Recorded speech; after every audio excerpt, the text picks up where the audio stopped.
Jai Hind and a very good morning, respected Principal Sir, esteemed guest speaker of the day, Dr. Arvind Sir, Head of the Departments, all departmental in charges, faculty members, and dear students. Continuing with the Subharti Alumni Lecture Series 2024, an initiative taken by our respected Principal Sir, I, Dr. Roli Singh, on behalf of Department of Oral Pathology and Microbiology, welcome you all in today's guest lecture on topic Psychiatry within Dentistry. It is my honor to introduce to you all the guest speaker of today, Dr. Arvind Sir. Sir completed his BDS in 2010 and MDS from Oral Pathology and Microbiology from Subharti Dental College and Hospital in 2016. Sir is a licensed specialist dentist in Saudi Arabia and has worked in Al Safi Hospitals, Riyadh as director.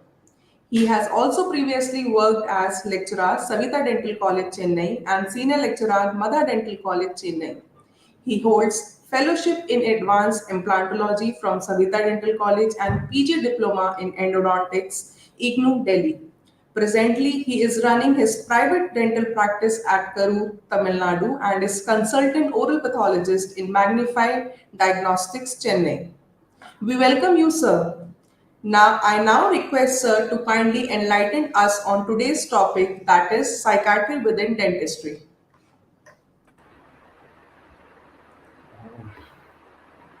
A very good morning, everyone. Uh, it is a pleasure and honor being associated with Subharti once again, almost after a decade. I thank Dr. Roli for her kind words of introduction regarding about me. Uh, First of all, I would before beginning the lecture, I would like to thank the college management, the vice chancellor, the CEO, our principal sir, and especially my head of the department, Professor Vadwan sir, for giving me an opportunity to join with you all. Uh, Today's lecture will be on psychiatry within dentistry.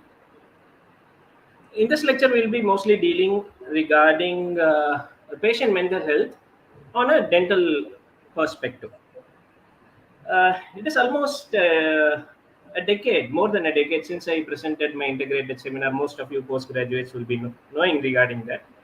It was on 13th of January 2014 on a winter day. I was freezing to death on that day because we don't have such winters here in South. It went very well, and I hope the same happens today also. And before starting my lecture, as customs define here, I would like to start my lecture with a couplet of Thiruvalluvar. You should have known this person. The statue is there at Kanyakumari. Before 2000 years, he said, Udayar mun illar pol ekangatru katrar kadayare kallardavar. Even in that time, he knew the importance of learning or education. Irrespective of caste, creed, religion, ethnicity, whatever may be, he said the person who is educated or learned is far superior to the unlearned, uneducated person. He compared to them to a beggar standing in front of a rich person begging for food and alms. So Subharti University playing an important role in my education, and they have guided me in getting better in life. So I thank everyone associated with the university and all my teachers right from kindergarten here. I thank everybody for the knowledge they have given to me.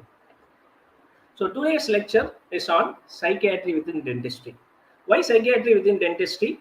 And in this month or this part of the time, because I was searching it and I came to know that the United States observes the month of May every year as a mental health awareness month, and I thought it is very appropriate to give this lecture in the month of May.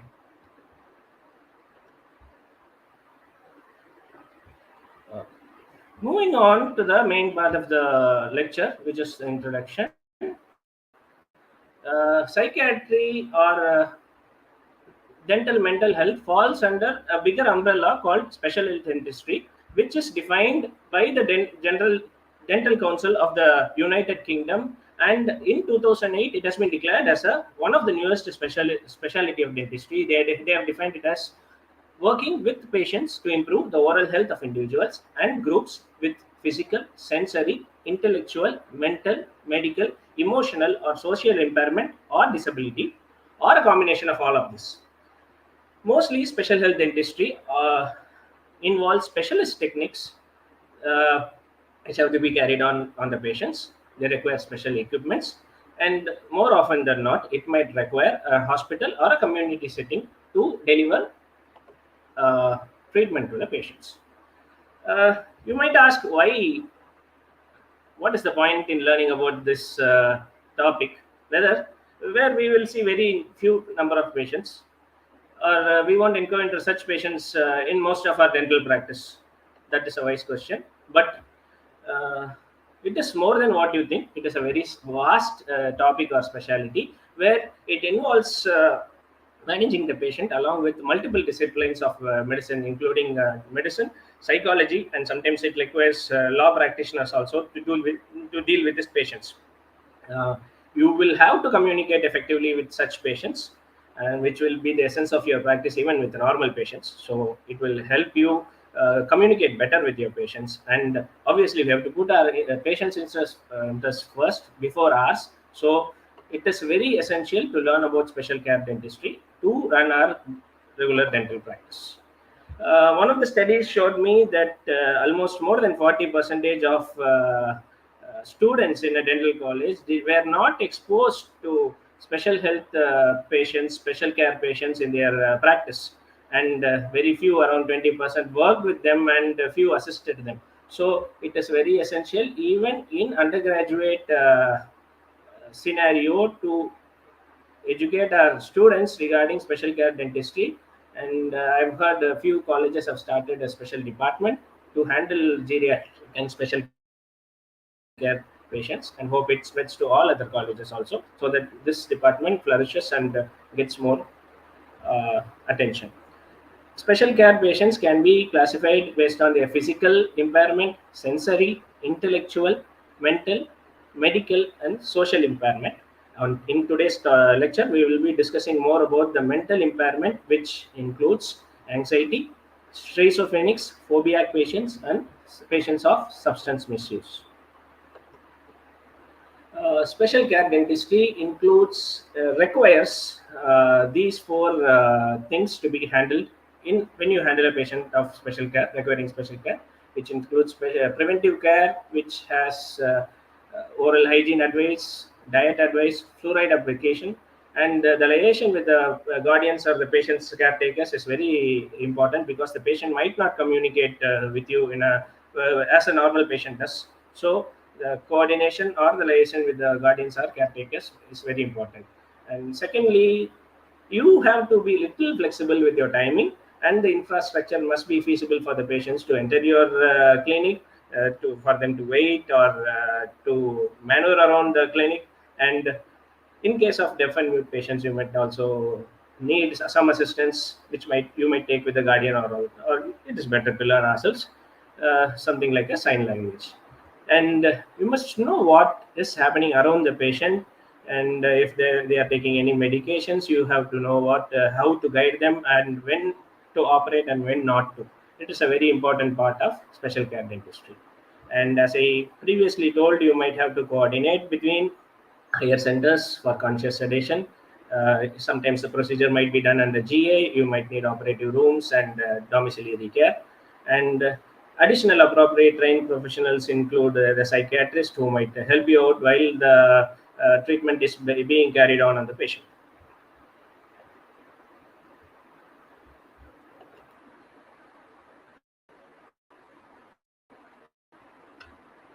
So moving on to mental health, which is always an enigma among all the branches of special care dentistry, because it is not something which you can value or quantify. You can just cannot keep a stethoscope over the brain and say if it is working or the patient is ill. You just cannot go and say the patient is ill and he needs mental care. So it is very important to assess the mental health status, and in order to deliver healthcare to the patient. In certain mental issues which are present, the patient may lack the ability to provide consent for the procedure or medication also. And it is very necessary to manage such mental health problems with the patient and with the guardians during the course of treatment or during the assessment phase of the treatment. As per the International Classification of Diseases, Schedule 10, mental disorders are being classified based on all these subheadings, which you can see on the screen, which is partially classified as organic, mental, schizophrenic, mood disorders, neurotic, behavioral syndromes, disorders of personality or behavior, mental retardation, psychological development, behavioral and emotional disorders, and unspecified mental disorders. Next, we will briefly see how to examine a status patient with mental status examination, which includes the following subheadings. The first one is level of consciousness, which is defined as the state of wakefulness of the patient, and it depends on the brainstem and cortical components. Here we can classify the patient as normal, clouded consciousness, delirium, obtundation, stupor, and coma. Next is the appearance of the patient, which includes variables given by the examiner, gives the examiner an overall impression of the patient. And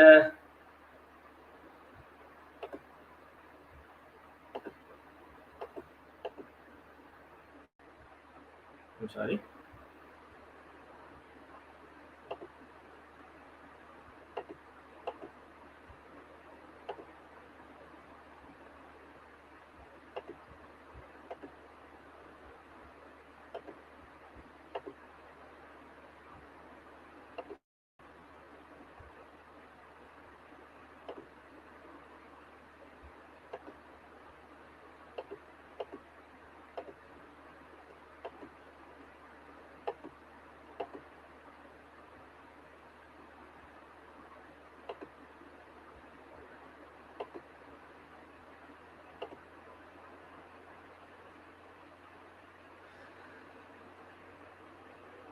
Apologies for the delay. There is continuous rain here, and there's some issue with the internet also. Apologies.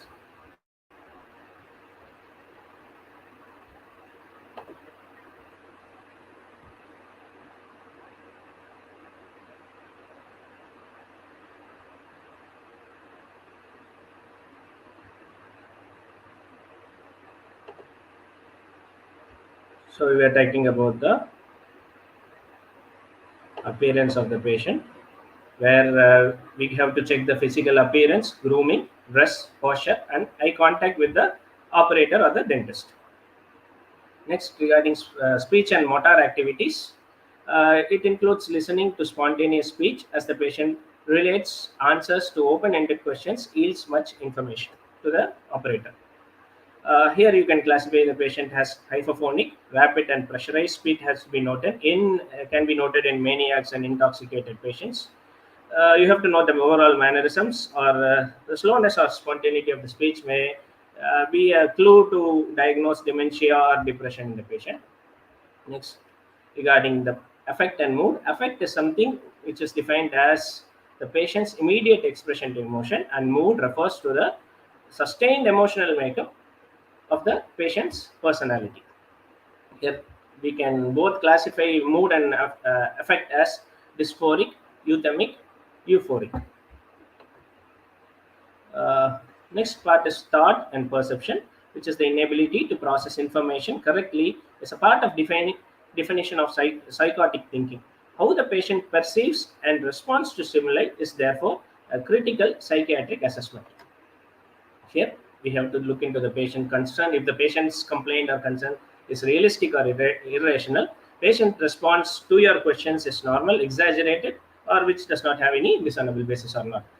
The way of thinking of the patient might be obsessive, troubled with intrusive thought. The patient might be delusional. The patient might even hallucinate, or he might even, have illusions. Regarding the attitude of the patient's attitude is the emotional tone displayed towards the examiner, other individual, or his illness. It may convey a sense of hostility, anger, helplessness, pessimism, over dramatization, self-centeredness, or passivity, which might give you a clue. In this regard, you have to check whether the patient is a help-rejecting complainer. Does the patient view the illness as a psychiatric or non-psychiatric disease? Psychiatric disease. Does the patient look for improvement, or is he or she resigned to suffer in silence? The examiner's reaction towards the patient also carries very important role. The feelings aroused in the examiner by the patient are often a source of very good information. These data are sometimes subtle and easily overlooked as the examiner, in an attempt to remain objective, fails to note how he or she is responding to the patient. To assess the cognitive abilities of the patient, you need a structured examination of specific cognitive abilities. Uh, Such testing logically follows an hierarchical order, which includes attention, memory, language, constructional ability, and abstract thinking. Mental status examination was first devised earlier in the year 1801, and Pinnell, one of the fathers of modern psychiatry, had told to seize the true character of mental rearrangement is very important in every specific case. As I told earlier, the mental status examination lends itself less well to a systematic and structured approach is very much required in order to assess the patient properly.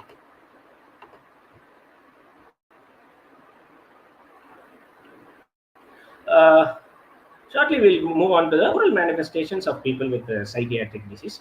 Uh, when you encounter a patient having a mental disorder in your practice, you might go under two circumstances. One, the patient is already diagnosed, being treated, and he will have overall he will have this whole file in his hand, so that you can assess him. You can even consult the same psychiatrist or his treating physician, and you can proceed with your um, treatment or whatever procedure you are going to carry on over him or her. But there are cases where the patient might be ill, he might not be under medication, maybe he is not even diagnosed even. You might encounter him. In more often than not, you cannot sit in your clinic or your hospital and do mental status examination in each and every patient. Since you are a dentist, a psychiatrist will obviously do it. But in your case, being dentist, you might observe some features in the mouth of the patient or the oral cavity, where you can even diagnose the patient, and if really required, you can do the physical examination or the mental examination, which I already told, and then you can refer the patient to a psychiatrist for follow-up or even opinion regarding the treatment which we are going to do. That is very important, so that you are in a position to diagnose the patient and help him in getting his disease treated. For that, the oral cavity is like a mirror, and the manifestations or signs which you can see in the oral cavity will help you to diagnose the patient with mental disorders.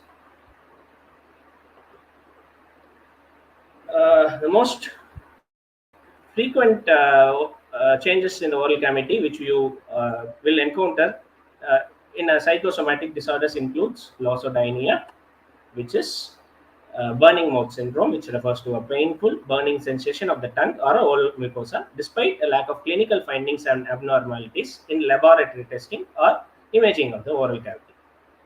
Next is dysgeusia, which is a taste disorder, and people with this condition feel that all foods taste metallic, sweet, sour, or bitter, which is different from normal taste for the particular food. In the tongue, you might see glossitis, which denotes the inflammation of the tongue.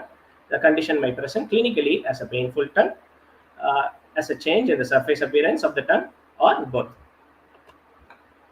Geographic tongue, which is an inflammatory but harmless condition affecting the surface of the tongue. In geographic tongue, patches or surface of the tongue are missing the regular papilla which are seen in a normal tongue. These patches look smooth and red, often with slight raised borders.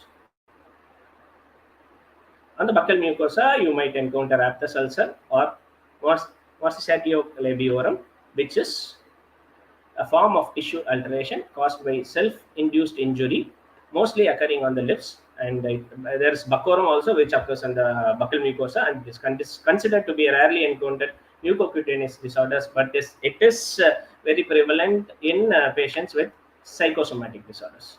On the gingiva, we might encounter necrotizing anug, which is acute necrotizing ulcerative gingivitis, which is a typical form of a periodontal disease. It has an acute clinical presentation with the distinctive characteristics of rapid onset of interdental gingival necrosis, gingival pain, bleeding, and halitosis.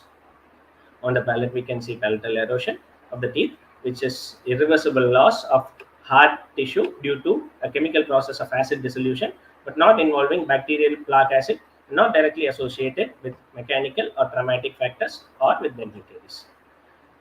Herpes labialis can be seen in the labial mucosa or the lip. This is an oral herpes infection of the mouth area that causes small, painful blisters to develop on the lip, gums, and even the throat. I spoke about labiorum when I spoke regarding the buccal mucosa, the same condition which occurs in the buccal mucosa. The periodontium might encounter chronic periodontitis, which you all know is a disease of the oral cavity. It consists of chronic inflammation of the periodontal tissues. It can be aggressive in the cases of psychosomatic patients. Bruxism, hard tissue changes include bruxism, which is attrition of teeth, periodontitis, dental caries. Because of xerostomia, which occurs mostly in these type of patients, dental caries is more prevalent. Autoimmune disorders like lichen planus, recurrent aptus stomatitis, and mucous membrane pemphigoid are also more prevalent with patients with some psychosomatic disorders. And if you encounter such pathologies in the oral cavity, it is better to check the psychiatric examination in the patient is even more relevant. Among the miscellaneous disease are phobias, which include dysmorphophobia and odontophobia. Dysmorphophobia is defined as the preoccupation with imagined defect in one's physical appearance, and odontophobia is an intense or irrational fear for dental treatment.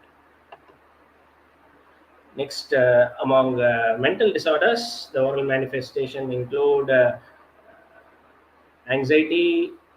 Patients with suffering from anxiety might have a burning mouth syndrome and increased occurrence of dental caries, and there might be depression, attrition in patients who are depressed, and periodontitis in almost patients with schizophrenia, bipolar disorder, and Parkinson's disease might be more affected with periodontitis than regular patients. Schizophrenics also have the habit of betel nut chewing, which causes periodontitis and attrition also. Patients who are anorexic and suffering from bulimia, we encounter more teeth erosion, and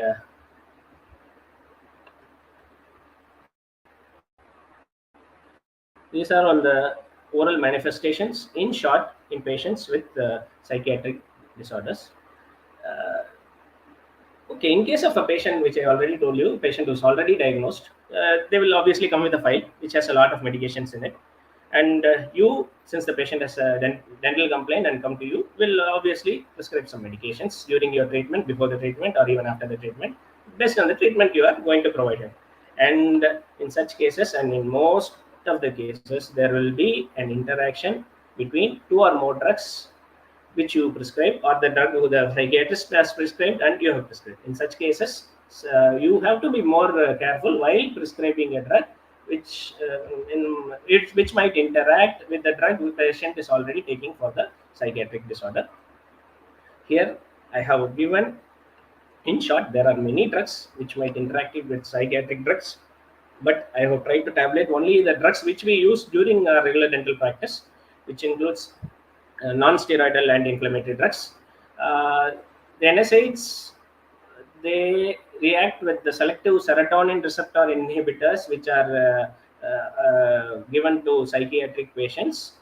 What happens is the serotonin, which is required for platelet aggregation. So the serotonin receptors are inhibited, which causes bleeding in the gastrointestinal tract. In such, if you really want to prescribe analgesics or NSAIDs, short-term use is acceptable. And if the patient already has an history of GI bleeding during the psychiatric therapy, or a history of GI bleeding in general, or in case of an elderly patient with psychiatric and dental complaint who comes to you, NSAIDs use has to be limited to short-term or totally avoided. Tramadol also interacts with SSRIs, which are selective serotonin receptor inhibitors, which causes, in case tramadol is administered to a patient under SSRI, acute serotonin syndrome is caused, and this combination should be totally avoided. Adrenaline, which is a part of the local anesthetic, which we inject in a patient along with the local anesthesia, interacts with monoamine oxidase inhibitors, which are psychotic drugs, and it results in major hypertensive episodes if adrenaline and monoamine oxidase inhibitors are used simultaneously. In case of tricyclic antidepressants, adrenaline interacts with them and causes anticholinergic action, and LA with adrenaline should be cautiously used only if necessary in patients with under psychiatric drugs. If at all we are administering LA with adrenaline, the vitals of the patients has to be checked with at an interval of at least 10 minutes to make sure the patient is all right when the drug has been administered to the patient. In patients who are undergoing treatment under GA, there are a lot of considerations regarding the pre-medication, and keeping time in mind, I am showing the slides, and I will just explain which is very much required, because the drug which has to be stopped pre-operatively includes monoamine oxidase inhibitors, which is at the last, which includes these following drugs. With the consent of the psychiatrist, we have to stop at least 2 weeks before the general anesthetic procedure is being planned in such patients. I've told you a lot about drugs. You might not remember them. You might forget them. Even I might forget it. So it is better to keep it handy. Sitting in a dental clinic, you can go to WebMD, check the drug which the patient is already using. For example, we will include carbamazepine here. And will macrolide antibiotic erythromycin, which I am including it because it reacts. See, immediately you will find the reaction, and it says it is a serious interaction, so it should not be administered to the patient. Or if at all you want to do it, you take a medical consult, consult the psychiatrist whether the drug which is interacting with your medication can be stopped for the particular time, and then you can proceed so that you can avoid serious dental complications in your dental center. Next, a short flow chart on how to manage such patients with psychiatric diseases in your dental center. If a patient comes in with a dental complaint and the patient's health problem is under psychiatrist care, it is always better to consult the psychiatrist, take a consult. Or if you suspect by your examination or the patient's activities, you suspect some psychiatric disease in the patient, it is better to get it pre-diagnosed, examined by a psychiatrist, diagnosed, and then take his opinion and start with the treatment. While during dental treatments, the timing is very important. It is better to have early morning appointments to obtain better patient compliance. The duration of the treatment can be split into short procedures or multiple appointments. The treatment can be split into multiple appointments, so the patient complaints will be increased. And behavioral management includes managing the patient on chair side using relaxation techniques, and if the patient cannot be managed under all these circumstances, you have to treat them under sedation or general anesthesia, where the required precautions need to be taken.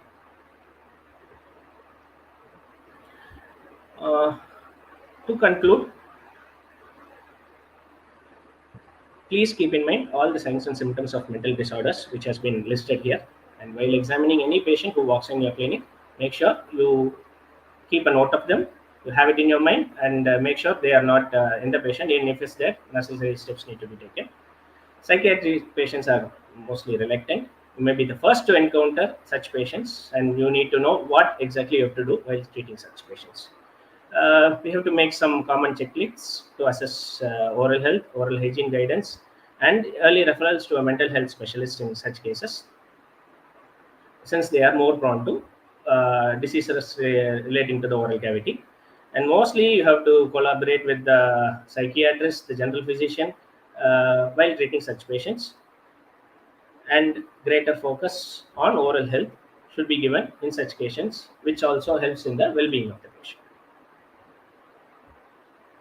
And before thanking everyone, since this is an alumni lecture, I would like to take myself the privilege of telling what happened during my journey to Subharti.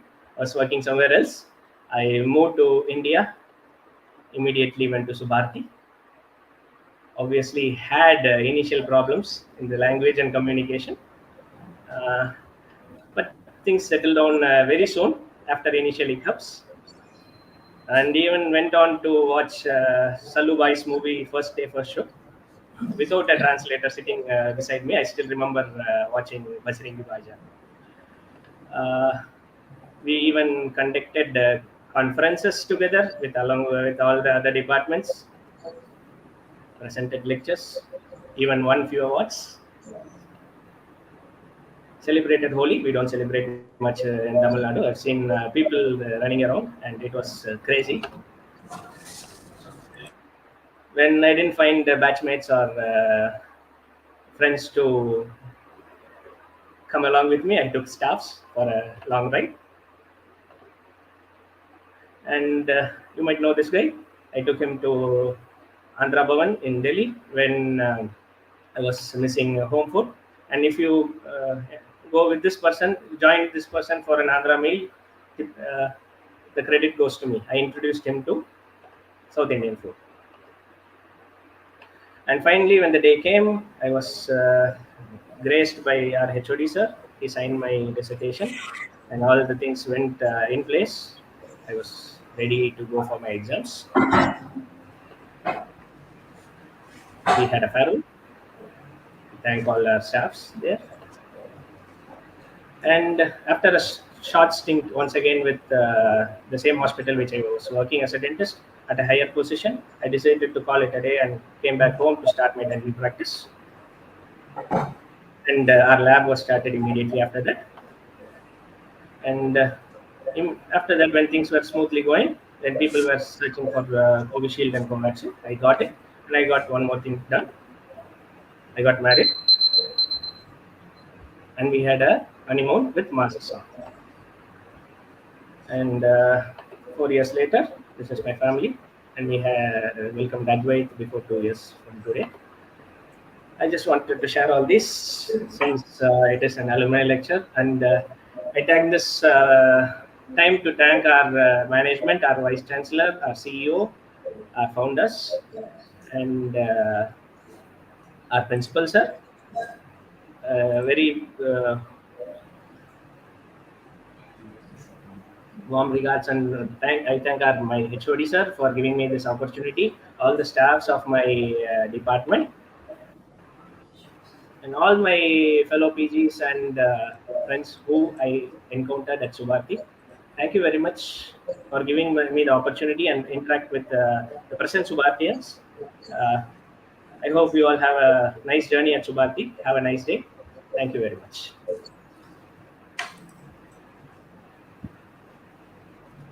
Thank you, sir, for informative and learned session. Now, I would like to request our officiating Dean and Director PG Studies, Dr. Vinita Nikhil ma'am, to kindly felicitate our guest speaker, Dr. Arvind sir, and also say a few words.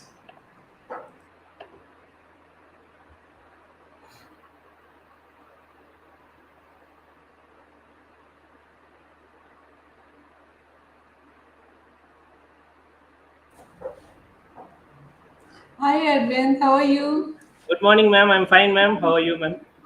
I'm so glad to see you on this platform, and I'm so proud of you also. Thank you very much, ma'am. Me too. I am meeting you almost 10 years after. So first of all, I congratulate the Department of Oral and Maxillofacial Pathology that they have selected such an important, valid topic, which is a need of our. And then I must congratulate you that how comprehensively you have covered this topic, Thank you, because ma'am. mental health and psychiatry in dentistry is really, really important. And the outcome is definitely affected if you know about the psyche of the patient. And then you told us that what are the oral manifestations, how to examine it, then how to manage it properly. So, Arvind, thank you so much for covering this topic. And Thank you. then you showed so many pictures. It reminded me on those days when we were making integrated seminar of that. Once again, I congratulate you and thank you. Please just hand over. Thank you very much, ma'am. Thank you very much for being here, and it was a really a pleasure and honor meeting you, ma'am, after a long time. Share that.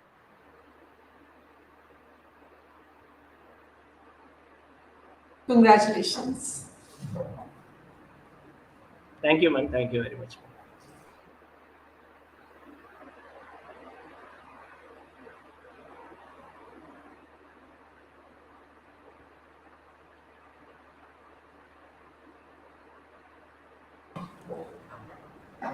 Thank you, ma'am. My deep regards to Dr. Atul Krishna, sir, late Dr. Mutnik Bhattagar, ma'am, CEO Dr. Shalya Raj, ma'am, and Honorable Vice Chancellor, Major General Dr. G.K. Thaplyal, sir, for being a pillar of support to all of us.